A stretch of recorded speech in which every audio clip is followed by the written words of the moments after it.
آپ کا کیا بنے گا؟ اپنے نبی کا کوئی فکر نہیں. موسیٰ مروا کے ہی چھوڑا نا. تو ان کا کلا، تم ہو تو اسی قابل کہ تمہیں جوتے پڑیں، لیکن ان معی ربی سیہدین، اللہ مجھے میرے ساتھ ہے، راستہ دے گا. ہے اور ہجرت کی رات میرے نبی نکلے تو ابو بکر کبھی آگے چلتے کبھی پیچھے چلتے، کبھی آگے چلتے کبھی پیچھے چلے. آپ اپنے پنجوں کے بل چل رہے تھے کہ پاؤں کے نشان نہ پڑ جائیں اور کھوجی نہ دیکھ لیں. تو پھر آپ نے فرمایا ما لکا یا ابا بکر، ابو بکر کیا ہوا ہے؟ کبھی آگے آ جاتے ہو کبھی پیچھے ہو جاتے ہو. کہا یا رسول اللہ، جب مجھے خیال آتا ہے آگے کوئی چھپا ہوا دشمن وار نہ کر دے تو میں آگے ہو جاتا ہوں کہ میرے اوپر آئے، آپ پہ نہ آئے.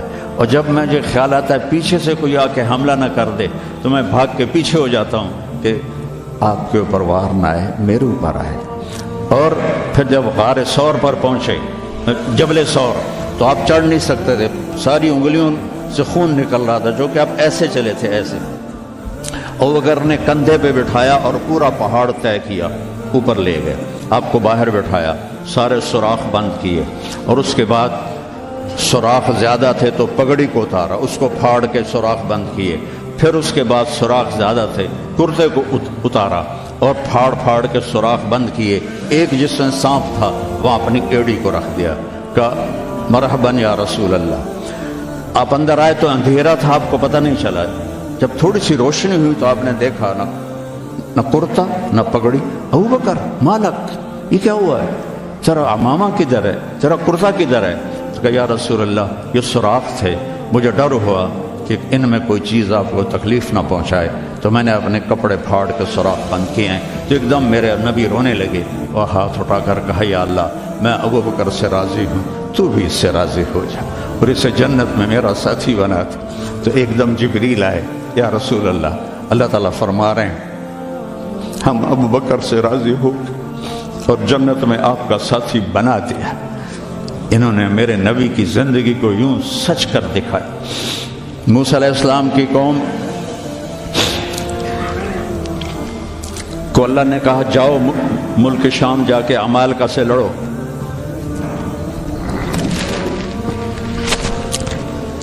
ان کا اذهب انت وربک فقاتلا، تو جا تیرا رب جائے، ہم نہیں لڑتے. اور بدر کے لیے جب آپ نے پوچھا بولو کیا کرنا ہے تو مقداد ابن اسود نے کہا اذا لا نقول كما قالت بنو اسرائیل اذهب انت وربك فقاتلا بل نقاتل امامك وخلفك وعن يمينك وعن شمالك. یا رسول اللہ ہم بنو اسرائیل نہیں ہیں کہ کہیں جاؤ اور تو تیرا رب لڑے، ہم آپ کے آگے لڑیں گے، پیچھے لڑیں گے، دائیں لڑیں گے، بائیں لڑیں گے، ہماری لاشوں سے گزر کر وہ جائیں گے. بنو اسرائیل نے سمندر پار کیا، آگے پتھر کے بت کی پوجا ہو رہی ہے. یا موسیٰ اجعل لنا الہا کما لہم آلہہ، یا اللہ موسیٰ ایک خدا ہمیں بھی لے کر دو اس جیسا. یہ بنو اسرائیل ہیں اور میرے نبی کا انتقال ہوتا ہے پیر کے دن، اور ابو بکر صدیق اوالی گئے ہوئے ہیں اپنی دوسری بیگم کے پاس. ان کو خبر ملتی ہے تو وہ بھاگے ہوئے آتے ہیں اور آپ کے چادر ہٹا کر آپ کا ماتھا چومتے ہیں اور گرم گرم آنسو ماتھے پہ گرتے ہیں. واہ خلیلہ واہ صفیہ واہ نبیہ. اور اس کے بعد آپ مسجد میں جاتے ہیں تو شور و فغاں ہے اور عمر تلوار لے کے کھڑے ہیں. جو کہے گا اللہ کا رسول فوت ہو گیا میں اس کو قتل کر دوں گا، وہ اللہ کے پاس گئے ہیں، وہ واپس آئیں گے. تو ابو بکر ممبر پر آئے، کہا عمر اقعد اقعد. کھڑے ہوئے آدمی کو کہنا ہو بیٹھ جاؤ تو اقعد، اور لیٹے ہوئے آدمی کو کہنا ہو بیٹھ جاؤ تو اجلس. یہ حسن عربی ہے کہ ہر حیت کے لیے الگ لفظ ہے. کھڑے کے لیے اقعد، لیٹے ہوئے کے لیے اجلس. عمر اقعد، کہا نہیں بیٹھوں گا. تو پتہ چل گیا کہ جوش میں ہے، ممبر پر آئے ایھا الناس من کان یعبد محمدا فإن محمدا قد مات. جو محمد کی پوجا کرتے تھے وہ سن لو کہ انہیں اللہ نے بلا لیا، ان کا انتقال ہو گیا. ومن کان یعبد اللہ فإن اللہ حی لا یموت. اور جو ایک اللہ کی پوجا کرنے والے ہیں ان کا رب زندہ ہے، موت سے پاک ہے. میرے نبی نے ایسے لوگ تیار کیے جنہوں نے میرے نبی کی زندگی کو سچ کر دکھایا اور جانوں کے نذرانے پیش کر کے آپ کی زندگی کو دنیا میں زندہ کیا۔ اس لیے واحد جماعت ہے صحابہ کی جن کی زندگی میں ان کو جنت کے وعدے کر دیے گئے، کلن وعد اللہ الحسنی۔ اس میں سابقین بھی اور لاحقین بھی، سب کے لیے جنت کا اللہ تعالیٰ نے وعدہ فرما دیا ہے۔ ایک امت تیار کی، ایک امت تیار کی۔ سارے قرآن نہیں پڑھے ہوئے تھے، حضرت خالد بن ولید نے فجر کی نماز پڑھائی، تھوڑی سی آیات ایک جگہ سے پڑھی، تھوڑی سی ایک جگہ سے، تھوڑی سی ایک جگہ سے، اس طرح کر کے انہوں نے نماز مکمل کی، اور نماز کے بعد کہنے لگے لقد شغلنی الجہاد عن القرآن، بھائی معاف کرنا، جہاد کی وجہ سے میں تو قرآن بھی نہیں پڑھ سکا۔ لیکن بنے کیا، وہ بنے کیا؟ موتا کی جنگ ہے اور میرے نبی کے سامنے منظر کھل چکا ہے۔ آپ نے فرمایا تھا جب چلے تھے کہ پہلا امیر زید بن حارثہ ہوگا، یہ شہید ہو تو پھر جعفر بن نبی طالب ہوگا، یہ شہید ہوں تو پھر عبداللہ بن رواحہ ہوں گے، یہ شہید ہوں تو پھر جسے مرضی بنا لینا۔ ایک یہودی سن رہا تھا، کہنے لگا اعتراض گئے، یہ گئے، یہ نہیں زندہ آتے۔ تو اور وہاں 1,00,000 رومی اور 3,000 صحابہ۔ تو حضرت زید بن ثابت شہید ہوئے، اللہ کے نبی نے کہا تقدم زید فقاتل وقتل ودخل الجنہ ثم اخذ الرایۃ جعفر فقاتل وقتل ودخل الجنہ۔ پھر عبداللہ بن رواحہ ایک کونے میں 3 دن سے کچھ نہیں کھایا تھا، گوشت کی بوٹی نوچ رہے تھے کہ آواز پڑی جھنڈا گر گیا ہے عبداللہ، تو انہوں نے وہیں پھینکا۔ پہلے 2 درویش تھے، فقیر تھے، یہ بڑے مالدار تھے۔ پہلے 2 مہاجر تھے، یہ انصاری تھے۔ 4 بیویاں تھیں، باغات تھے، غلام تھے۔ فتردد بعد التردد، تو تھوڑی دیر کے لیے بیوی، بچے، غلام، باغات کا خیال آیا، تو کہنے لگے عبداللہ بیویوں کا خیال ہے سب کو 3 طلاق، باغات کا خیال ہے سارے صدقہ، غلاموں کا خیال ہے سارے آزاد۔ اقسمت یا نفس لتنزلن کارہۃ او لتطاوعن ان اجلب الناس وشد الرن مالی اراکی تکرہین الجنہ قد طالما قد کنت مطمئنہ هل انت الا نطفۃ فی شنہ۔ اے عبداللہ کافی زمانہ گزر گیا ہے زندگی گزارتے ہوئے، چل اپنے ساتھیوں کے ساتھ مل تو بھی۔ اور جھنڈا اٹھایا اور آگے بڑھے، اور آپ نے فرمایا، اب عبداللہ نے جھنڈا اٹھایا اور آگے بڑھے اور قتل ہوئے، اور پھر آپ خاموش ہو گئے تھوڑی دیر کے لیے۔ انصار کہنے لگے کہ ہمارے اوپر قیامت ٹوٹ پڑی کہ کیوں رک گئے، کیوں رک گئے؟ دونوں کی دفعہ تو فوراً فرمایا، اب کیوں رک گئے؟ پھر آپ نے کہا وَدَخَلَ الْجَنَّةَ۔ تو انصار نے عرض کی یا رسول اللہ آپ رک کیوں گئے تھے؟ کہا وہ تھوڑا سا اس کے دل میں کھٹک آئی تھی، اس لیے جنت میں جانے میں تھوڑی دیر ہو گئی۔ اب جھنڈا گر گیا، ثابت ابن اکرم نے جھنڈا اٹھایا، کون لے گا یہ جھنڈا؟ انہوں نے کہا تو لے، تو بدری صحابی ہے، تو لے۔ کہا نہیں میرے بس کا نہیں ہے۔ کسی نے آواز دی خالد کو دو۔ خالد کی پہلی جنگ تھی، صلح حدیبیہ کے بعد ایمان لائے، اور ان کی پہلی جنگ تھی۔ وہ فرمانے لگے بھائی میں تو ابھی مسلمان ہوا ہوں، کسی اور کو جھنڈا دو۔ کہا نہیں، سب نے کہا بس خالد خالد۔ انہوں نے ایک ہاتھ میں جھنڈا لیا، جب یوں تلوار کو جب اٹھایا نا تو میرے نبی نے فرمایا ثم صلی اللہ سیفا من سیوفہ، اب اللہ نے اپنی تلواروں میں سے ایک تلوار کو نیام سے باہر نکالا ہے، اور انہوں نے ساری رومیوں کی فتح کو شکست میں تبدیل کر دیا۔ 9 تلواریں ان کے ہاتھ سے ٹوٹیں لڑتے لڑتے، اور اتنا رعب چھا گیا کہ پورے روم میں دہشت پھیل گئی خالد ابن ولید کی۔ یہ لوگ میرے نبی نے تیار کیے تھے، ایک امت بنائی تھی، یہ میرے نبی کا عظیم ترین کارنامہ ہے، اور اولین اور آخرین کا سب ایک جذبہ تھا۔ حضرت عمر کی مجلس میں ابو سفیان، اکرمہ بن ابی جہل، حارث بن ہشام، سہیل بن عمر بیٹھے ہوئے ہیں، تو حضرت بلال آ گئے، کہنے لگے آپ لوگ تھوڑا پیچھے ہو جاؤ۔ پھر حضرت عمار آئے، آپ نے کہا آپ لوگ تھوڑا پیچھے ہو جائے۔ پھر حضرت صہیب آئے، آپ نے کہا تم لوگ تھوڑا پیچھے ہو جاؤ۔ پھر حضرت مقداد آئے، آپ نے کہا تم لوگ تھوڑا پیچھے ہو۔ پیچھے ہوتے ہوتے جوتیوں پہ جا بیٹھے، مہاجرین اولین کو آگے بٹھایا تو یہ غصے سے باہر نکل آئے اور ابو سفیان کہنے لگے دیکھتے ہو عمر نے ہمارے ساتھ کیا کیا ہے؟ تو سہیل ابن عمر کہنے لگے صحیح کیا، وہ ہم سے پہلے ایمان لائے تو وہ آگے نکل گئے، ہم بعد میں ایمان لائے تو ہمیں تو پیچھے ہی رہنا ہے۔ تو کہنے لگے اگر آخرت میں پیچھے رہ گئے تو پھر کیا ہوگا؟ یہ فتح مکہ کے مسلمان ہیں، فتح مکہ پھر کیا ہوگا؟ تو سارے گھبرا کے حضرت عمر کے پاس آئے کہ ہم نے دیکھ لیا ہے جو تو نے کیا ہے ٹھیک کیا ہے، چلو ہم پیچھے رہ گئے ہیں لیکن کوئی طریقہ بتاؤ کہ آگے نہیں بڑھ سکتے تو جنت میں ساتھ تو ہو جائے۔ تو انہوں نے فرمایا انہوں نے جہاد میں جان دی تھی، تم بھی جانیں لگا دو تو تم بھی ان کے ساتھ ہو جاؤ گے۔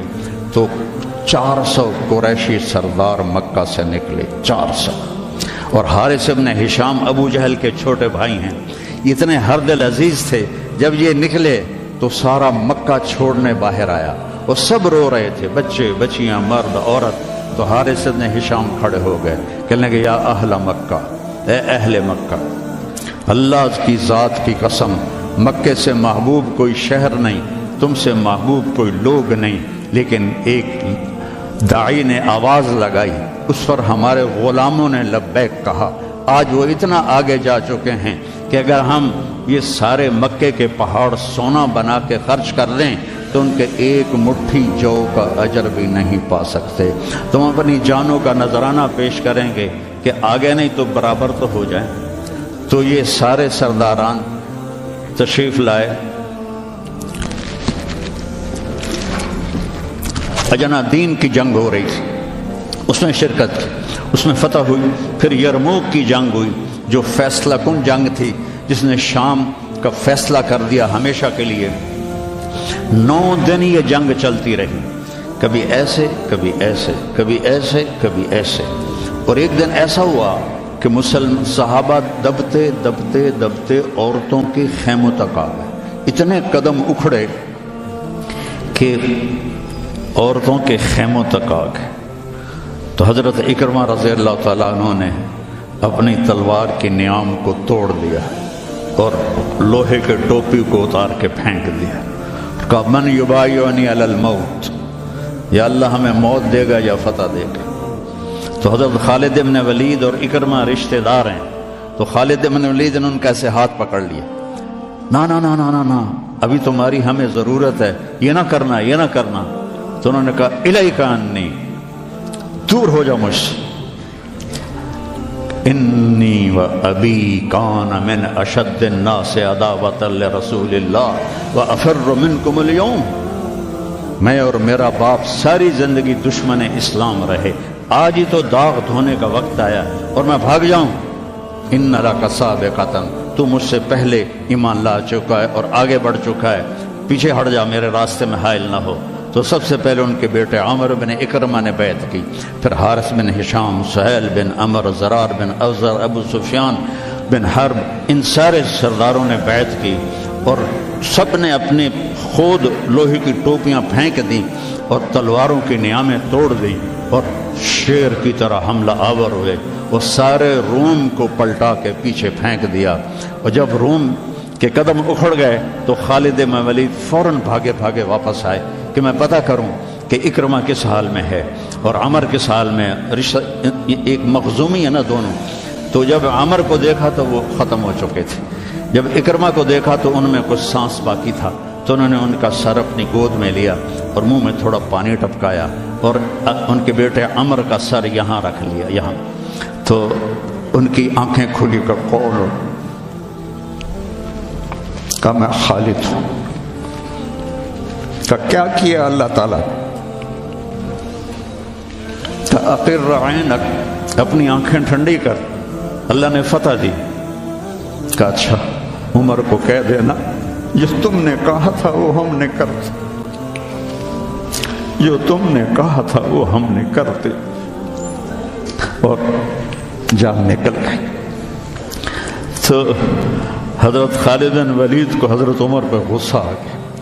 عرب جب غصے میں بولتے تھے تو ماں کے نام سے پکارتے تھے، اور جب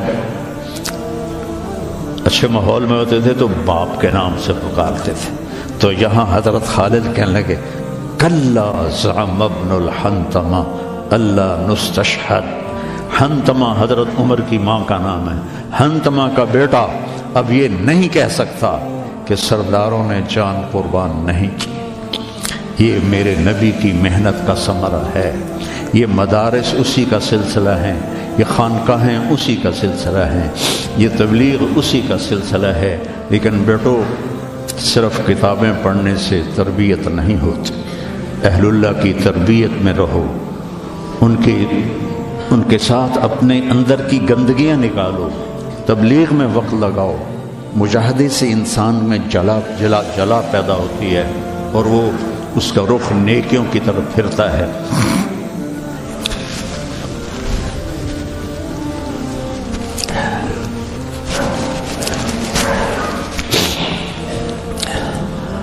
تو نیت کرتے ہو سارے؟ چند باتیں کہتا ہوں. اپنے اس ماحول میں غیبت کسی کی نہ کرو نہ سنو.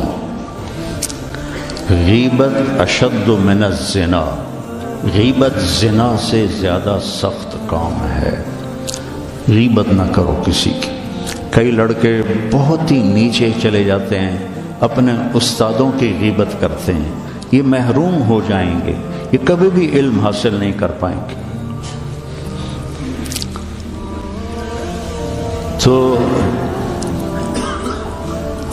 مجھے ایک واقعہ یاد آ گیا. قاضی احسان احمد شجاع آبادی رحمۃ اللہ علیہ ختم نبوت کے امیر تھے. تو میرے والد صاحب سے بڑا ان کا گہرا تعلق تھا. تو ہمارے گھر آتے تھے, میں چھوٹا تھا.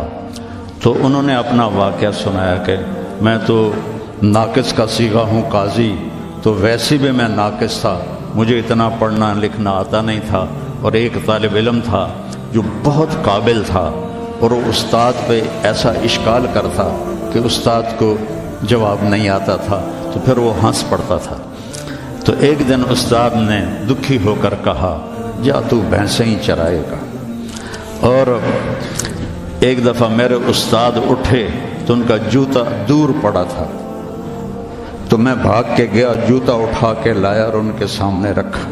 کہنے لگے بادشاہ تیرے جوتے سیدھے کریں گے انشاءاللہ. تو قاضی صاحب فرمانے لگے کہ اس لڑکے کو میں نے خود بھینسیں چراتے دیکھا, میں نے اسے خود بھینسیں چراتے دیکھا. اور تحریک ختم نبوت میں جب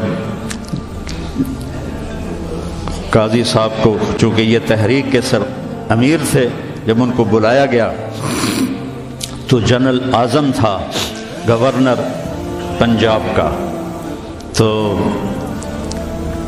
جو بھی بات چیت ہوئی وہ تو انہوں نے نہیں بتائی تھی. جب اٹھے تو ان کے جوتے قالین سے پرے پڑے تھے. تو جنرل اعظم بھاگ کے گیا اور آپ کے جوتے اٹھا کے لا کے آپ کے سامنے رکھے. تو قاضی صاحب رونے لگے. تو انہوں نے کہا حضرت جی اس میں رونے کی کیا بات؟ کہا نہیں, ایک بات یاد آئی ہے اپنے استاد کی, آج اس کو زندہ ہوتا دیکھ رہا ہوں تو اس پہ رونا آیا ہے. اپنے استادوں کی غیبت نہ کرو, ان کی برائی نہ دیکھو, وہ آنکھیں بند کر دو جو کسی کی برائی دیکھتی. اپنے عیب دیکھو, دوسروں کی خوبیاں دیکھو. ایک آپ میں غیبت نہ ہو, کوئی آپس میں لڑا ہوا نہ ہو کہ میں نے اس سے بات نہیں کرنی. اب بچے ہیں, جوان ہیں, ہو سکتا ہے کوئی بچہ کسی بچے سے لڑا ہوا ہو اور اس کی بول چال بند ہو, تو ایسے دل کے اوپر تالے نہ لگاؤ, اپنے دل کو کھلا کرو اور معاف کر دو اور اس کے سینے سے لگ جاؤ. تب جا کر تمہارے اندر علم کا کچھ نور آئے گا. جس دل میں بغض ہوتا ہے اس میں علم نہیں آتا ہے. اور پہلی تکبیر اولا کی کوشش کرو, تکبیر اولا کے ساتھ نماز پڑھنے کی کوشش کرو, تکبیر اولا کے ساتھ نماز پڑھنے کی کوشش کرو. آپ جوان ہیں, تہجد کی پابندی کرو. بڑی پرانی بات ہے, مولانا یوسف صاحب رحمہ اللہ کے تھے ایک تربیت یافتہ میاں جی نیواتی, تو ان کی جماعت آئی ہوئی تھی, تو میں ان سے ملنے گیا. مجھ سے کہنے لگے مولوی صاحب اگر اپنی بات میں اثر پیدا کرنا ہے تو رات کو اٹھنا سیکھ لے، اگر اپنی بات میں اثر پیدا کرنا ہے تو رات کا اٹھنا سیکھ لے۔ یہ آپ سے بھی کہتا ہوں کہ رات چاہے 2 نفل پڑھ لو، لیکن رات کو اٹھ کر قم اللیل الا قلیلا نصفہ او انقص منہ او زد علیہ ورتل القرآن ترتیلا۔ یہ رات کا اٹھنا، ان ناشئۃ اللیل ہی اشد وطئا واقوم قیلا ان لک فی النہار سبحا طویلا واذکر اسم ربک وتبتل الیہ تبتیلا۔ رات کا اٹھنا یہ آپ کے اللہ سے ملا دے گا آپ کو۔ آپس میں نفرت نہ ہو، آپس میں نفرت نہ ہو، آپس میں کسی سے بول چال بد نہ ہو، کسی استاد کی بے اکرامی نہ ہو۔ پھر چاہے تمہارے کچے پچے سبق بھی ہوں گے نا، جب اللہ کام لینے کا ارادہ کرتا ہے پھر کچا پکا نہیں دیکھتا، پھر اسے قبول کرتا ہے۔ مولانا تعالی شاہ بخاری رحمہ اللہ نے دورہ نہیں پڑھا تھا، صرف مشکات تک پڑھا تھا، تو وہ جب کبھی علماء میں بیان ہوتا اس جیسا تو کوئی خطیب ہندوستان میں تو کم از کم آج تک نہیں آیا۔ وہ کہتے علماء کرام مجھے تو مشکات ہضم نہیں ہو رہی اور میں گلی گلی پھر رہا ہوں، تم سارے دورے پڑھ کے آرام سے بیٹھے ہوئے ہو۔ یہ ان کا ایک جملہ مجھے سنایا ہمارے استاد مولانا ظفر صاحب رحمہ اللہ، فوت ہو گئے پھینگی میں، ان کا مدرسہ تھا جامعہ خالد بن ولید۔ تو بچوں آپس کی محبت سے رہو، اپنے سبق کے ساتھ انصاف کرو۔ مولانا منظور صاحب آپ کے بہت بڑے محسن اور ہمارے مکتب فکر کا بہت بڑا یہ سرمایہ ہے، تو ان کی دل سے محبت کر۔ یہ چیزیں محبت سے منتقل ہوتی، محبت سے چیزیں منتقل۔ یہ ٹیلی فون نہیں، 2 ایسے کرتے ہیں یا یوں ایسے لگاتے ہیں تو سارا ڈیٹا دوسرے فون میں چلا جاتا ہے کہ نہیں؟ سارا ڈیٹا چلا جاتا ہے۔ یہ وہ فون ہے، ان کے ساتھ جڑو گے تو ان کا ڈیٹا تمہارے اندر چلا جائے گا، کسی کی دعا لگ جائے گی۔ ایک دفعہ واقعہ سنا کہ میں بس کرتا ہوں۔ میں مدرسے کا امیر تھا رائمنڈ میں، تو مجھے سارے دن کی کارگزاری سنانی ہوتی تھی مولانا احسان صاحب کو، جو آج کل بہت علیل ہیں۔ تو میں برآمدے میں کھڑا تھا، سردیوں کے دن تھے، تو مولانا عبد الرحمن صاحب رحمۃ اللہ علیہ میرے استاد تھے، سب سے شفیق، وہ برآمدے میں ان کا بستر ہوتا تھا، مولانا احمد بٹلہ وہ، تو انہوں نے کروٹ بدلی اور کیا ہائے زور سے، تو احمد بٹلہ صاحب فرمانے لگے مولوی صاحب خیریت ہے، کیا ہوا؟ کہنے کہ سر میں بڑا درد ہے۔ تو اس وقت رائمنڈ میں تھرموس رکھنا جرم تھا، تو 2-3 لڑکے تھے جنہوں نے چھپا کے رکھا ہوا تھا، تو مجھے پتا تھا، تو میں اسی وقت اڑ کے گیا اور اس سے میں نے کہا تھرموس دو، انہوں نے کہا وہ وہاں چھپا کے رکھا ہے۔ میں نے وہ لیا اور بغل میں دبا کے اوپر چادر لے لی، سردیوں کا زمانہ تھا۔ مولانا تشریف لائے، ان کے ساتھ میں ان کے گھر تک گیا، ان کو کارگزاری سنائی، وہ اندر گئے، میں نے وہیں سے دیوار سے چھلانگ لگائی۔ یہ 72-73 کی بات ہے، جب کوئی بازار نہیں تھا رائمنڈ میں، 2-3 صرف چھوٹے چھوٹے ہوٹل تھے اور 10 بجنے والے تھے، اور اس وقت سناٹا ہوتا تھا۔ میں نے کہا یا اللہ، چائے بھی مل جائے اور سر درد کی گولی بھی مل جائے تو آج میرا کام بن جائے۔ تو میں نے سارا دیکھا تو سب ہوٹل بند، ایک ہوٹل بند تھا لیکن تھوڑا سا کیواڑ کھلا ہوا تھا اور اندر سے روشنی آ رہی تھی۔ وہ انور نام کا ایک ساتھی تھا مرحوم، اس کا ہوٹل تھا۔ میں اندر گیا، میں نے کہا بھائی انور چائے چاہیے؟ کہا بھائی میں تو تھک گیا ہوں سارا دن، تو خود بنا لے۔ تو وہ سٹوو ہوتا تھا ہوا والا، وہ میں نے چائے بنائی، تھرموس میں ڈالی۔ میں نے کہا کوئی سر درد کی گولی ہے تیرے پاس؟ اب چائے کے کھوکھے پر کھوکھا، سر درد کی گولی کا کیا کام ہے؟ کہنا کہ وہ پھٹے پر دیکھو شاید کوئی پڑی ہو۔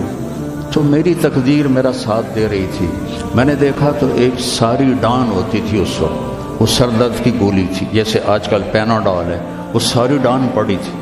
میں نے کہا لے بھائی آج کام بن جائے گا۔ میں نے وہ لی اور دوڑ لگائی، اور جب مولانا چادر لے کے پڑھتے تو میں نے ایسے پاؤں دبائے تو انہوں نے سر سے رضائی ہٹائی، مجھے دیکھا، کیا بات؟ میں نے کہا جی یہ چائے ہے، یہ گولی ہے، آپ کھا لیں، آپ کے سر میں درد۔ تو ان کے منہ سے کلمات نکلے، اس کا میں ثمرہ ہوں، اپنی ذات میں کچھ نہیں، میرے استاد کی دعا مجھے لگی۔ ان کے چہرے پر اتنی خوشی آئی، وہ بڑبڑاتے ہوئے، الفاظ مجھے سمجھ میں نہیں آ رہے تھے لیکن میرے لیے دعا فرما رہے تھے۔ تو ایسے موقع تلاش کیا کرو کہ آپ کو استاد کی خدمت کا موقع ملے تو ان کے منہ سے دعا نکلے اور آپ کے کام بن جائیں۔